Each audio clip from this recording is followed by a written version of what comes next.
What's going on, guys? Snake Eyes here, playing some more Dark Souls 2, and in this video I'm going to show you how to take down the Skeleton Lords. And what I'm doing right now is I'm going into a equip set that I like to fool around with, but as you can see, it's not necessarily practical for regular use. This set, however, is actually very useful for this boss fight. And the reason I'm saying that is because this boss fight is a little bit more unique than any of the ones that I've faced yet. And it starts off with 3 Skeleton Lords. And as far as them having health, they have a moderate amount of health, and you really don't want to drag on the fight any longer than it has to. So as you can see right there, 3 hits takes them out, no problem. I take this next guy out in 3 hits as well, but for some reason I thought he was alive, so I took another swing. And the mage of the group, or the sorcerer of the group, gets taken down in 2 hits. So the Ultra Great Sword, I'm actually going to do a weapons guide on it because it's actually a really badass weapon to use. It's a little on the heavier side, which is why I had to take my chest piece off. But as far as use and damage, very practical. As you can see, I'm using it right now. Like I said, very useful. But right now what I'm doing is, this was my second time fighting him. Fighting the Skeleton Lords, and this was actually my first time taking all 3 of them out. And I didn't know that I had to clear the entire room, and this is something that it's not necessarily always been done.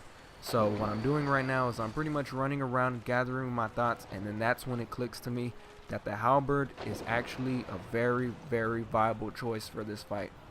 So what I do is I go to my halberd +3, and as you can see, I'm just running around and swinging it like crazy, and it does massive damage to all the enemies. It almost takes out a whole group. I try to run around and I do it again, and as you can see, I just took down a lot of them at one shot. So the halberd is proving its worth. I did a weapons review, go check it out if you want.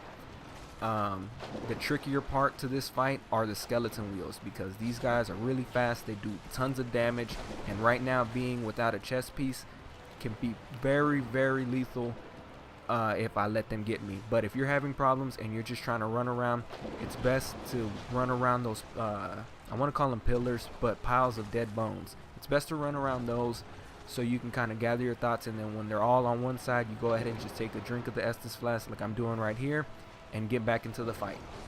They pulled up nice and neatly for me right there, and they get taken out. So like I said, the halberd, very useful. This guy right here just makes his last mistake. I take him out, and that's how you beat the Skeleton Lords. If I'm going to show you a weapons guide on how to pick up the Great Sword, I'm going to show you its moveset, and I'm going to do all that in a later video. And if you haven't picked up the halberd right now, I have a video posted up on showing you how to get it and showing you its moveset as well. So be sure to look for those and check those out, and also be on the lookout for the Great Sword. And if you liked, please leave a like. If you haven't subscribed, subscribe already. I hope you guys enjoyed, and until next time, take care.